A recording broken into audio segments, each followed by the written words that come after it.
नमस्कार मंडळी. तर आजचा जो व्हिडिओ आहे तो खूप असा दुःखद असा व्हिडिओ आहे, कारण इतकी दुःखद त्या ताईंसोबत जी घटना घडलेली आहे तीच मी तुमच्याशी आज शेअर करणार आहे. त्यामुळे व्हिडिओ कुठेही स्किप करू नका. आतापर्यंत प्रत्येक स्त्रीच्या आयुष्यात या अशा घटना घडत आहेत आणि तशाच कोल्हापुरातील अस्मिताताई काटकर ज्या आहेत त्यांच्यासोबत आजची ही घटना घडलेली आहे. त्यामुळे व्हिडिओ शेवटपर्यंत बघा. अस्मिता काटकर ही केस बघता गेल्या वर्षी असंच सासरच्या जाचाला कंटाळून आत्महत्या केलेली वैष्णवी हागवण्याची आठवण झाली.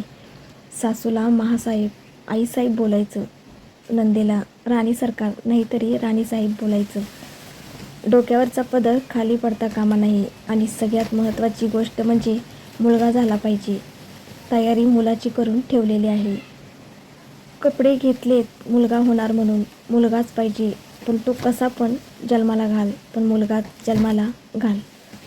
आणि जन्माला आली मुलगी. त्या चिमुकलीच्या बारशाच्या दिवशी आईने गळफास घेतला.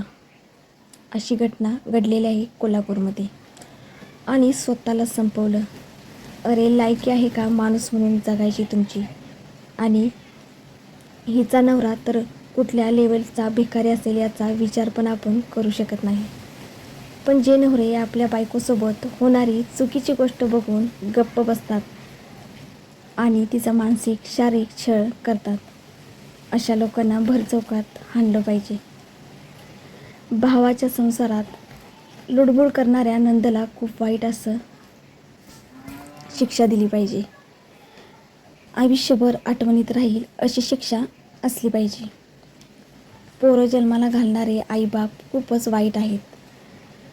हे ऐकताना खूप वाईट वाटेल, कारण कधीकधी याचमुळे मुली इतक्या हतबल होतात की जगण्यापेक्षा मरण त्यांना अधिक जवळच वाटतं आणि पाठीमागे सोडून जातात आपल्या छोट्याशा लेकराला, ज्याला अजून दुधाचे नीट दातही आलेले नाहीत, ज्याला फक्त सगळ्यात जास्त त्याच्या आईची गरज असते. पण आज ती आई हरली आणि एवढी हरली की तिने तुझा विचारही नाही केला बाळा आणि स्वतःला संपवलं. मुलीने या सासरच्या त्रासाला कंटाळून आयुष्य संपवण्यापेक्षा त्यांच्यापैकी एकाला संपवण्याचं आणि जेलमध्ये जाऊन बसायचं. पदरात मूल आहे म्हणून जास्त शिक्षा पण होणार नाही. पण मुलींनो, अरे असा का निर्णय घेताय? जा बाहेर पडा.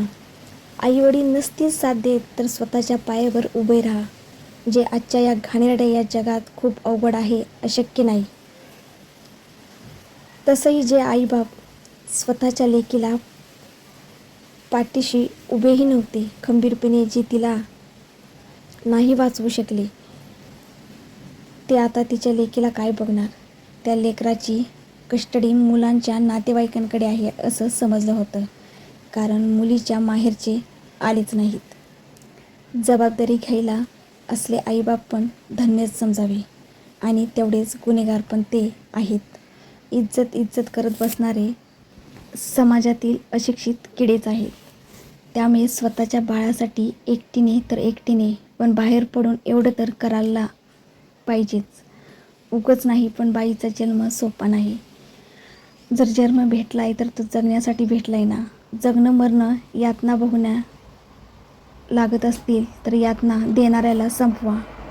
स्वतःला नका संपवू.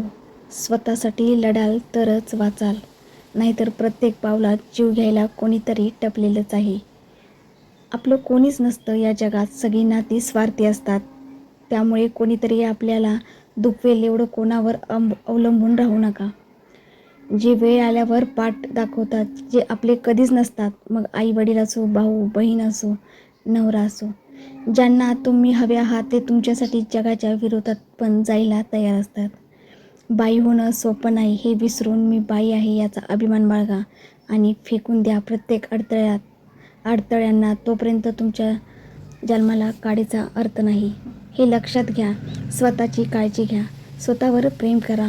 हा व्हिडिओ जास्तीत जास्त स्त्रीवर्गांसाठी. कधीतरी स्वतः विचार करून स्वतःसाठी जगून बघा, छान वाटेल. देवाने त्या बाळाला उत्तम आरोग्य आणि यशाचे आयुष्य छान द्यावे हीच इच्छा. जास्तीत जास्त हा व्हिडिओ शेअर करा. धन्यवाद.